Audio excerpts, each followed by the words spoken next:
Yes, practice set 3.4 question 5 doubt है। Problem set में 3, 6, 10 इसके अलावा और कोई डाउट है क्या, पूछ लो। Question number 7, 12, 13।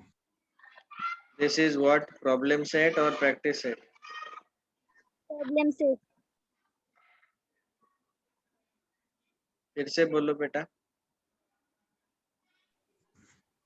7, 8, 11, 12, 13। 7 and 8, 11, 12 and 13. 11, 12 and 13. Okay.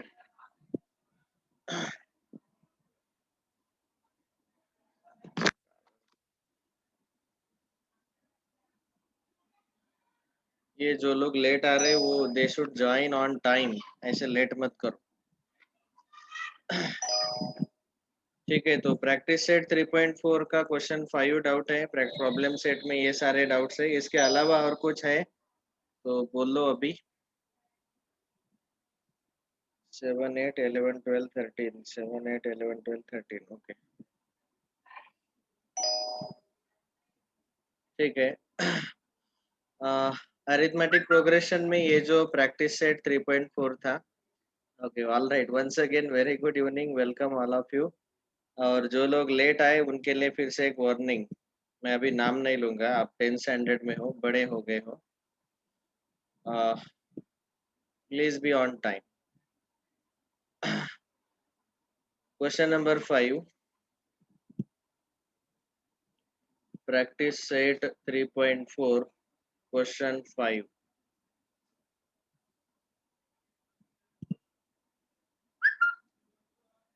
कल का टेस्ट बिल्कुल आसान है, टेस्ट पेपर ऑलरेडी रेडी है, बना के रखा है। आप बस ये चैप्टर अच्छे से प्रिपेयर करो, फॉर्मूले हैं और कहीं कहीं पे तो ऑप्शन अवेलेबल होने के कारण आप डायरेक्ट ऑप्शन भी चेक कर सकते हैं, क्रॉस चेक कर सकते हैं। स्पेशली ऐसे वाले जो क्वेश्चंस हैं, पिछले प्रैक्टिस सेट में हमने जो देखा था, हमें कॉन्जिक्यूटिव 3 नंबर चाहिए एपी में, या कॉन्जिक्यूटिव 4 नंबर चाहिए, ये 7 8, ये जो इस टाइप के क्वेश्चंस, ये आप डायरेक्ट ऑप्शन उठा के चेक करो। Okay, you need not solve ये जो 4 मार्क का हमारा लेंदी प्रोसीजर है, वो मत यूज करो। आपको डायरेक्टली क्या करना है, ऑप्शन में दिए हुए कौन से 3 नंबर का सम 27 आता है और प्रोडक्ट 504 आता है, ऐसे 3 नंबर ऑप्शन से उठा लो, बस। That is our correct answer. So like that, whenever the word problem is given, word problem को सेटिस्फाई करने वाला जो ऑप्शन है वही हमारा आंसर रहेगा। तो ऐसे आप कल दिमाग लगाना टेस्ट में। For some questions it is possible, लेकिन बाकी के बहुत सारे क्वेश्चन के लिए कैलकुलेशन ही करना पड़ेगा। और हमारे फॉर्मूले याद रखो, टी एन का फॉर्मूला a+n-1 इंटू डी, और एस एन के 2 फॉर्मूले। ठीक है, question 5 is Kargil's temperature was recorded in a week from Monday to Saturday. All readings were in AP. देखो, कारगिल आपको पता है it is in very cold area in India. तो हिमालय में होने के कारण वहाँ का टेम्परेचर थोड़ा लो रहता है, और उसका टेम्परेचर एक हफ्ते में पूरे मंडे से लेके सैटरडे तक रिकॉर्ड किया गया। और ये जो मंडे से सैटरडे तक के सारे टेम्परेचर है, कितने टेम्परेचर्स आएंगे मंडे से सैटरडे तक, 6 टेम्परेचर्स आएंगे, 6 रीडिंग्स आएंगे। तो 6 रीडिंग्स कैसे हैं, they are in AP, arithmetic progression में है। तो मतलब ये एक सीक्वेंस आएगा जिसमें 6 टर्म्स है and it is in AP. अभी हमें बोला गया कि the sum of temperatures of Monday and Saturday was 5 degree Celsius more than the sum of temperatures of Tuesday and Saturday, and if the temperature of the Wednesday was -30 degrees Celsius, then find the temperature of the on the other 5 days. अभी हमें ये 2 condition दिए हैं, और इन 2 condition का use करके हमें find out करना है temperature on all the other 5 days. उसमें से एक दिन का टेम्परेचर दिया है, temperature of the Wednesday is given to us. ठीक है, अभी देखो इसको कैसे लिखना है।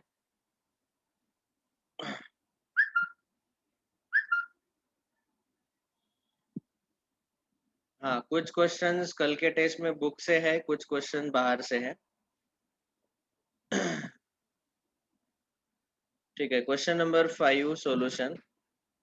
अभी देखो, हाँ यहाँ पे रीडिंग लिया जा रहा है मंडे से लेके सैटरडे तक। तो मैं एक टेबल बना रहा हूँ। उसका पहला कॉलम हम लिखेंगे डे, दूसरा कॉलम हम लिखेंगे टर्म,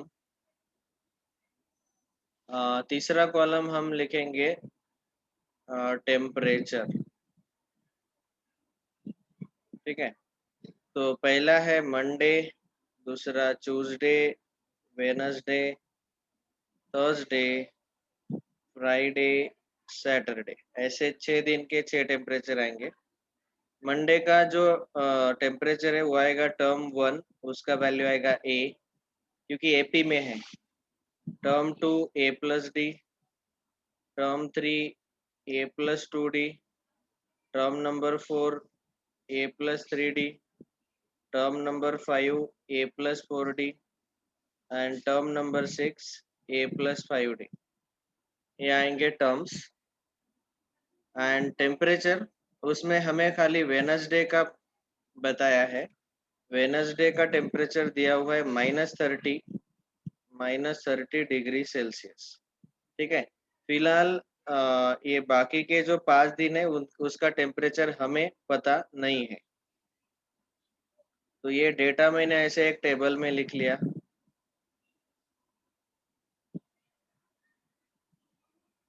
अभी यहाँ पे एक कंडीशन है कि वेनसडे का टेम्परेचर है -30 डिग्री सेल्सियस।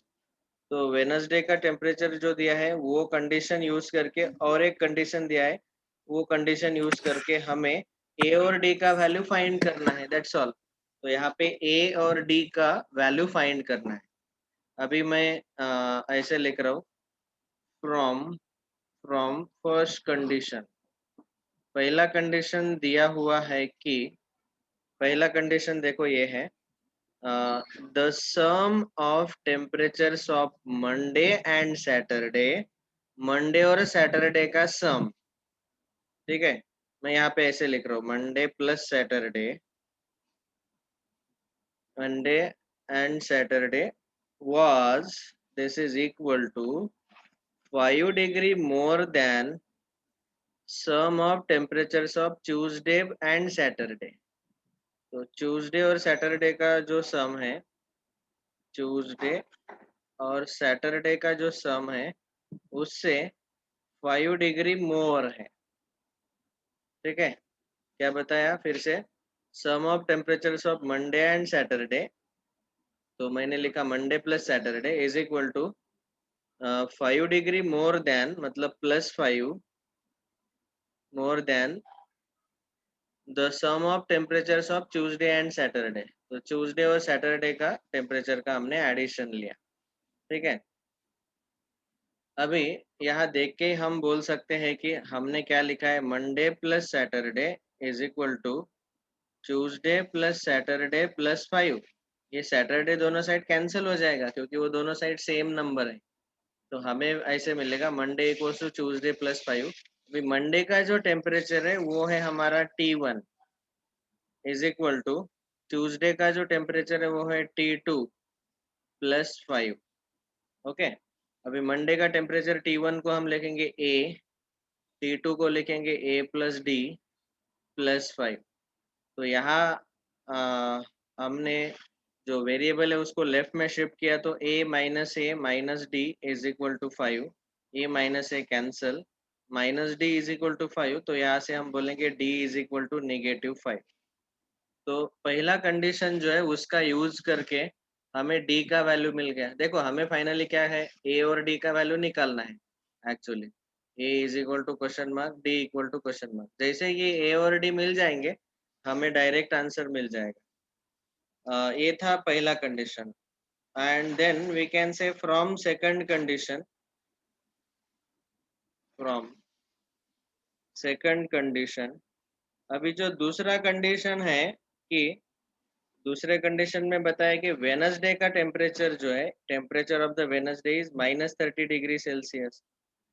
वेनसडे का टेम्परेचर कितना है? -30 डिग्री सेल्सियस। वेनसडे का टेम्परेचर है हमारा T3 is equal to -30 degree Celsius. तो यहाँ पे मैं अगला स्टेप लिख रहा हूँ नीचे, इस side. T3 equal to -30 degree Celsius. तो T3 मतलब A+2D is equal to -30 degree Celsius. अभी D का वैल्यू हमने पहले ही निकाला है, -5। तो यहाँ सब्स्टिट्यूट करो, 2 into -5 is equal to -30 degree Celsius. अभी नहीं लिखा तो भी चलेगा, जब फाइनल आंसर लिखते हैं हम तो डिग्री सेल्सियस लिखो, यूनिट लिखना। अभी कैलकुलेशन करते वक्त डिग्री सेल्सियस नहीं लिखा तो चलेगा।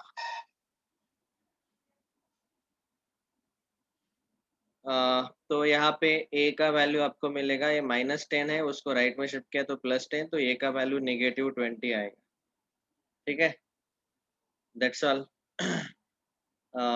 बस अभी सारे टेम्परेचर जो है, therefore required temperatures are, अभी हमने क्या निकाला? A का वैल्यू -20 और D का वैल्यू -5। तो पहला है मंडे, मंडे का temperature T1 equals to A is equal to क्या आएगा? -20 डिग्री सेल्सियस, यहाँ यूनिट लिखो। दूसरा टेम्परेचर है Tuesday, T2 equals to A+D is equal to A का value -20 plus D -5, -25 degree Celsius. Wednesday का टेम्परेचर तो ऑलरेडी पता है ही, ये -30 degree Celsius. Thursday T4 is equal to A+3D, A मतलब -20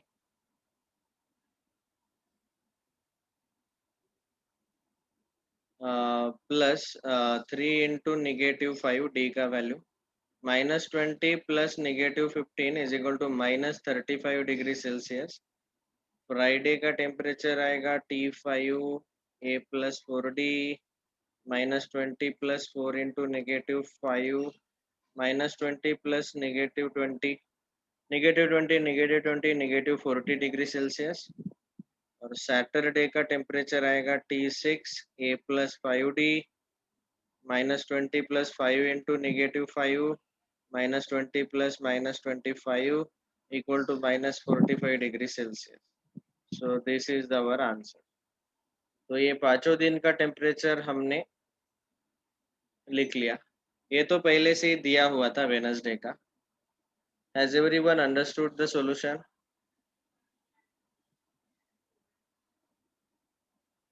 सबको समझ में आया कि नहीं? Yes. Yes, sir. ओके।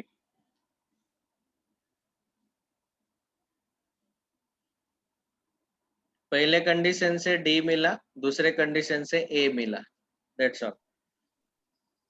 और फिर ए और डी यहाँ फॉर्मूला में सब्स्टिट्यूट कर दिया। Okay, so this was question 5 from practice set 3.4। एक ही डाउट पूछा है। Now problem set 3, 5 completed। Problem set 3 में 3, 6, 7, 8, 3, 6, 7, 8। Question number 3,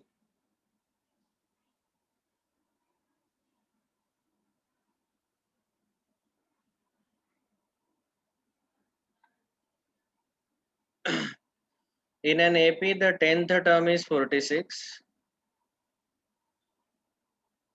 and sum of 5th and 7th term is 52। find the AP। AP find करना है, मतलब हमें फर्स्ट टर्म A और common difference D find करना है। A और D मिल गया तो बस काफी है, हम AP लिख सकते हैं। तो अभी A और D कितने अननोन है? 2 अननोन है, एक वेरिएबल A और वेरिएबल D। और दो चीजें फाइंड करने के लिए 2 इक्वेशन लगेंगे, और 2 इक्वेशन बनाने के लिए 2 कंडीशन रहने चाहिए हमारे पास।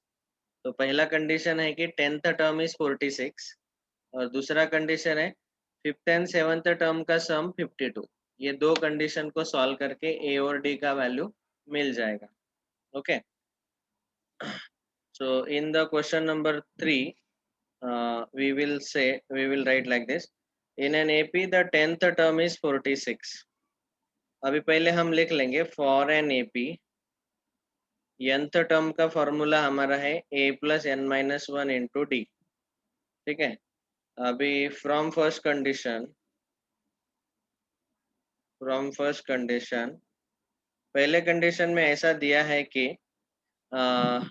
10th term is 46, so we will write like this. T10 is equal to 46. अभी T10 को हम लिख सकते हैं a plus 10 minus 1 into d is equal to 46. a plus 9d is equal to 46. इसको बोलो इक्वेशन नंबर 1. फिर second condition, from second condition हमें दिया हुआ है कि sum of fifth and seventh term is 52. So fifth term plus seventh term is equal to sum is 52. पांचवा term और सेवंथ टर्म. पांचवे टर्म का फॉर्मूला अप्लाई करो T5. ये Tn का फॉर्मूला इसलिए पहले लिख लिया, वही फॉर्मूला हम अप्लाई करेंगे.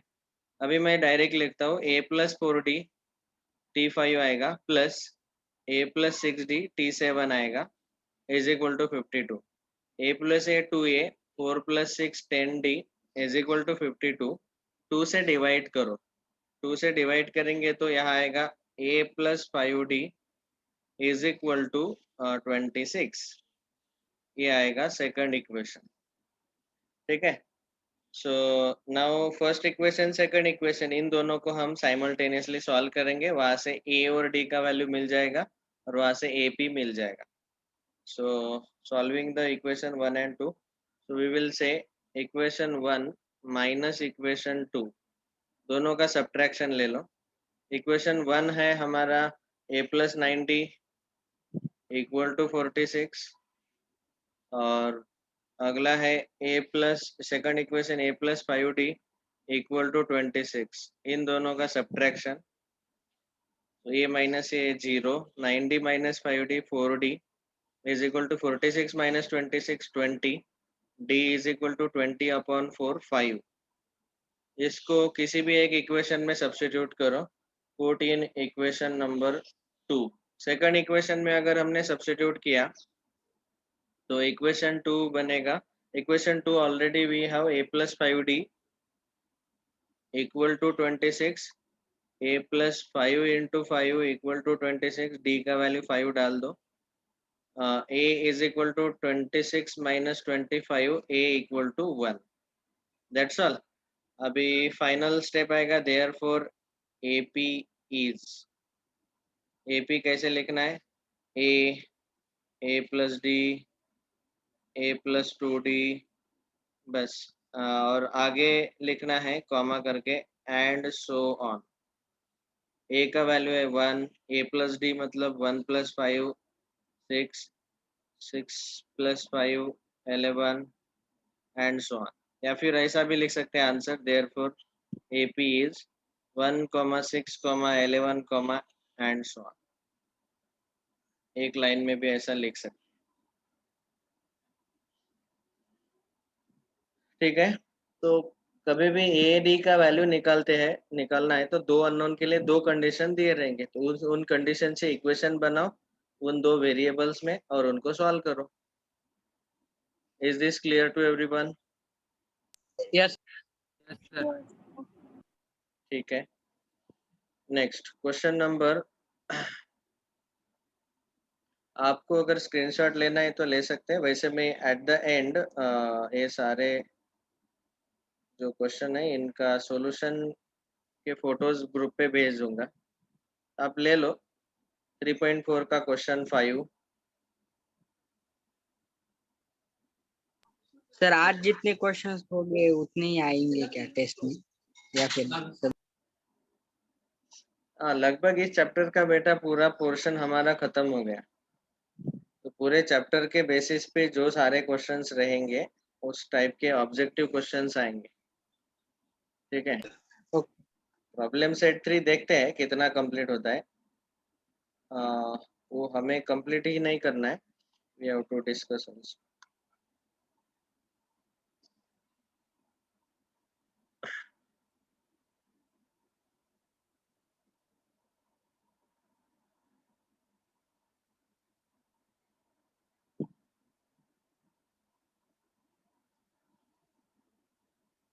Okay, third question completed. Question number 6. If the third and eighth term of AP is 7 and sum of 7th and 14th term is -3, then find the 10th term. देखो 10th term find करना है, मतलब हमें a plus 9d find करना है ना. ये 10th term जो है वो आता है T10 is equal to a plus 9d. इसका मतलब मुझे a चाहिए और d चाहिए. तो दो अननोन फाइंड करने के लिए मुझे पहला कंडीशन ये दिया है, उससे पहला इक्वेशन आएगा a और d में, और दूसरा कंडीशन ये दिया है. इन दो कंडीशन से दूसरा इक्वेशन, दो इक्वेशन मिलेंगे ए और डी में, और उनको सॉल्व करना है. ओके, सो अभी मैं इस क्वेश्चन में बस इक्वेशन बना के देता हूँ, अगला सॉल्विंग आप कर लेना. Question number 6. पहले हम ये nth टर्म का फॉर्मूला लिख लेंगे. For an A P Tn is equal to a plus n minus 1 into d. Now from first condition, पहला कंडीशन क्या दिया हुआ है कि third some of third and eighth term is 7, that is T3 plus T8 is equal to 7.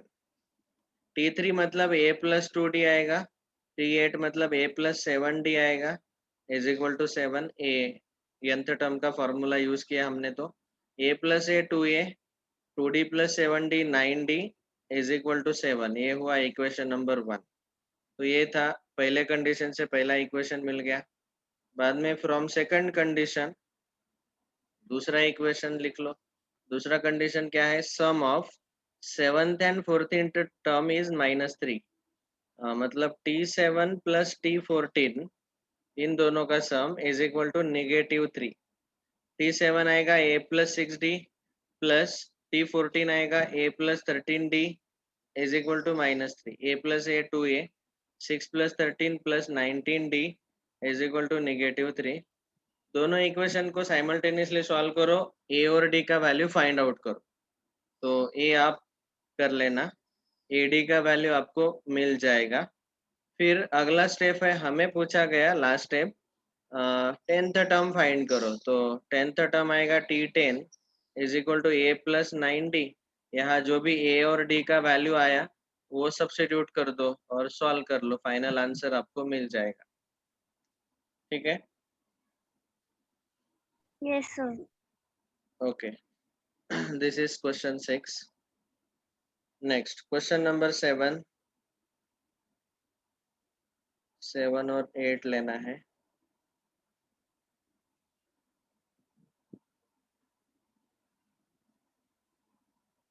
In an AP, the first term is -5 and the last term is 45. मतलब a दिया है या फिर T1 दिया है और लास्ट टर्म मतलब Tn दिया है. और हमें if the sum of all the numbers in AP is 120, मतलब Sn भी दिया है. Sn मतलब sum of all the terms. देखो, as soon as you read the question of this chapter, you should write the values using symbols. Symbol का use करके ये सारे वैल्यूज लिखना चाहिए. Then how many terms are there, मतलब n का value हमें फाइंड करना है, and what is the common difference. Small d का भी वैल्यू फाइंड करना है. तो अभी देखो 7th क्वेश्चन में पहले जो गिवन डेटा है वो लिख लो. गिवन क्या है, यहाँ पे first term T1 is equal to a is equal to -5. फिर लास्ट टर्म मतलब Tn इज 45. ओके, बाद में sum of all the numbers in AP is 120. Sn दिया है 120. How many terms are there, कितने टर्म्स, मतलब n का value पूछा गया. Okay, and common difference is also asked. What is the common difference. So this is equal to question mark. मतलब आप चाहे तो ऐसा भी लिख सकते हैं, टू फाइंड में n equal to question mark, d equal to question mark. अभी सॉल्यूशन. तो n फाइंड करना है Sn का. अभी T1 और Tn दिया है, तो Sn का सेकंड फॉर्मूला हम यूज करेंगे. we for an AP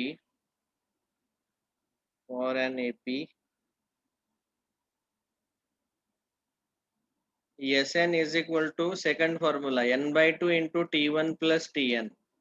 Sn का वैल्यू है 120 is equal to n/2. n का वैल्यू हमें पता नहीं, वो कैलकुलेट करना है, तो n को n ही रहने दो. T1 मतलब फर्स्ट टर्म -5 है, प्लस लास्ट टर्म Tn ये 45 है. So n/2 into 45 minus 5 40 120 2 1 जा 220 जा, तो यहाँ मिलेगा 20n equals to 120, n equals to 120 upon 20, that is 6. So we can say now, ये देखो क्वेश्चन वर्ड में पूछा है तो इसीलिए वर्ड में आंसर लिखो. वर्ड में आंसर हम लिखेंगे therefore पहला पार्ट है ये, number of terms in above AP are n is equal to 6. कितने टर्म्स है? 6. ये पहला पार्ट हो गया. और दूसरा पार्ट है, समझो पहले पार्ट को मैं नंबर 1 बोल देता हूँ, और फिर दूसरा पार्ट है हमें डी निकालना है. Second part small D. अभी देखो स्मॉल डी निकालने के लिए हमें ऑलरेडी nth टर्म दिया हुआ है. हम यहाँ फॉर्मूला लिखेंगे पहले. For an AP Tn is equal to a plus n minus 1 into d. अभी Tn का वैल्यू हमें ऑलरेडी दिया है 45, a का वैल्यू -5 प्लस n का वैल्यू अभी अभी हमने फाइंड आउट किया 6, तो यहाँ लिखा 6 minus 1, और d का वैल्यू फाइंड करना है, d को d ही रहने दो. बस इस फॉर्मूला में हमें तीन चीजें पता है, चौथा फाइंड करना है. तो यहाँ पे आएगा अभी 45 is equal to -5 plus 6 minus 1 5d. तो 5d is equal to 50, d is equal to 10. Okay, that's all. तो वर्ड में लिख लेना therefore common difference d is equal to 10. तो ये हुए हमारे दोनों आंसर्स. पहला आंसर n equal to 6, दूसरा answer d equal to 10. Check करो करेक्ट है क्या दोनों? Yes, sir. ओके, देखो Sn का सेकंड फॉर्मूला यूज करके हमने n का वैल्यू फाइंड किया. तो आप देख सकते हैं यहाँ पे कि हमें Sn दिया था, T1 दिया है, Tn दिया है, ये तीन दिए थे, और ये चौथा हमें n फाइंड करना है. तो फॉर्मूला देख के हमें समझ में आ जाता है कि चार अननोन में से तीन दिए हैं, चौथा फाइंड करना है. वैसे भी Tn का फॉर्मूला यूज करके हमने d फाइंड किया, तो उसमें Tn a और n दिया था और हमें d फाइंड करना था, ये चौथा. तो चार में से तीन वैल्यूज दिए थे, चौथा हमने फाइंड कर लिया. ठीक है, next question number 8. 8th question, sum of 1 to n natural numbers is 36, then find the value of n. देखो अगर ये क्वेश्चन आपको MCQ टाइप में आता है तो फिर इसको शॉर्टकट सॉल्व करने का, शॉर्टकट से पहले बता देता हूँ. हमारा शॉर्टकट है कि नेचुरल नंबर का जो सम है 1 से लेके n तक, इन सब का सम जो है 1 + 2 + 3 अप टू n, ये सम जो है ये हमें मिलता है n into n plus 1 upon 2.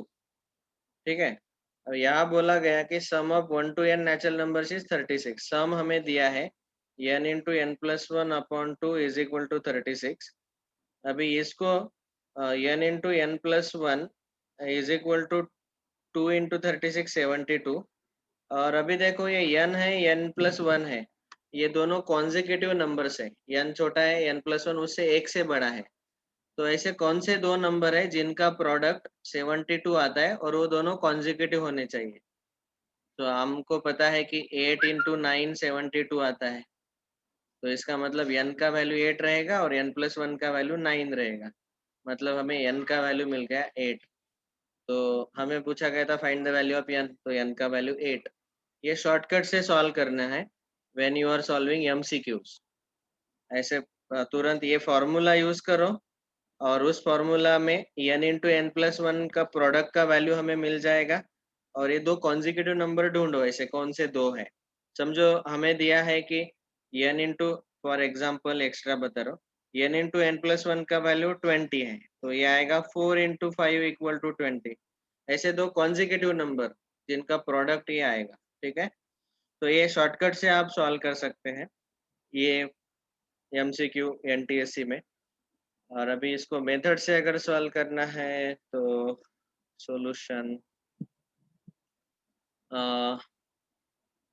the AP of natural numbers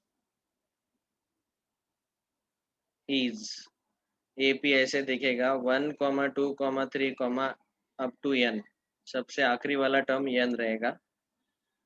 हमें n का वैल्यू फाइंड करना है। हमें यहाँ पे therefore here we can say here a is equal to 1, common difference d is equal to 2 minus 1 equal to 1, the last term, ये first term है t1 a equal to 1, last term is n, और बाद में yes N दिया हुआ है question में ही, सम of n terms 36, ये ब्रैकेट में लिख रहा हूँ मैं, given given in the question itself, question में दिया है। अभी ये सब कुछ हमें पता है और हमें फाइंड आउट क्या करना है, n का वैल्यू। देखो अभी n का वैल्यू हमें एस एन का फॉर्मूला यूज करके सॉल्व फाइंड आउट करेंगे, ठीक है। एस एन का फॉर्मूला, क्योंकि हमें एस एन इक्वल टू 36 दिया हुआ है, तो यही फॉर्मूला यूज करके हम फाइंड आउट करेंगे। तो S n is equal to 36, S n का पहला फॉर्मूला यूज करो, n/2 into 2a plus n-1 into D.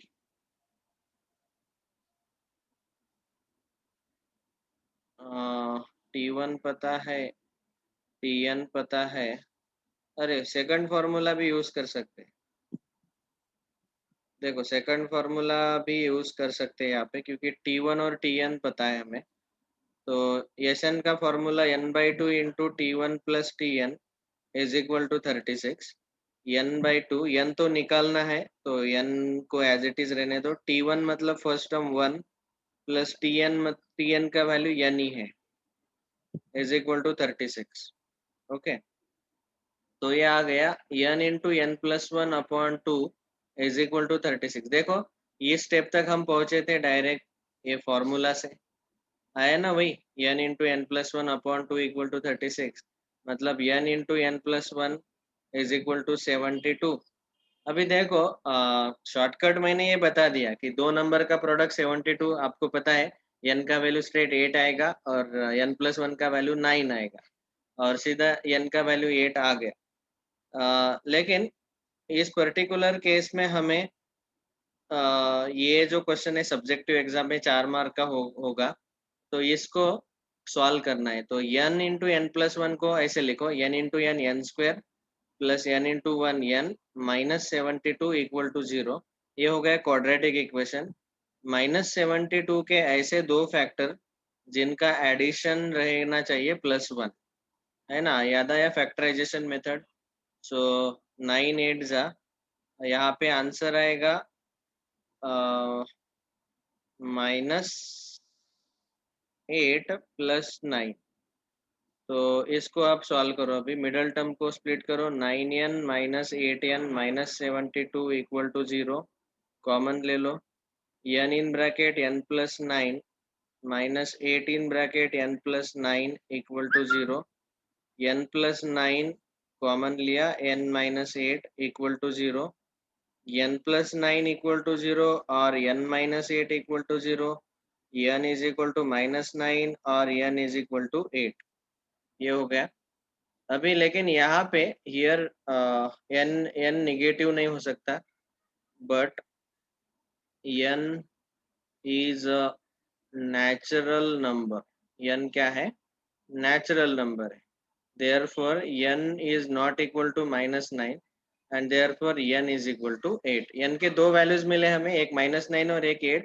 -9 को हमने डिस्कार्ड कर दिया एक लाइन लिख के कि n is a natural number, so it can not be -9 but it is 8। बस n ही पूछा था हमें, यही हमने फाइंड आउट कर लिया, ठीक है। तो सब्जेक्टिव में आपको इसको सर डार्क क्वाड्रेटिक बना सर्किल के आ गई। सॉल्व करना है। ओके तो ये 8 क्वेश्चंस कंप्लीट हो गए 8 तक 10 11 12 13 this we will discuss in the next class. Thank you all. Okay, sir. Bye, sir. Bye, see you. अच्छे से प्रिपेयर करो. All the best for tomorrow's test.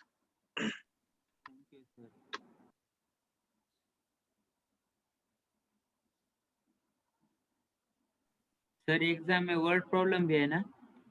Yes yes word problem direct solve करने का option उठा के कौन से match होते हैं कंडीशन के साथ. ज्यादा नहीं ना? नहीं ज्यादा नहीं कहीं कहीं पे डायरेक्ट फॉर्मूले यूज करने पड़ेंगे. सर हाँ बोलो. सर परसों का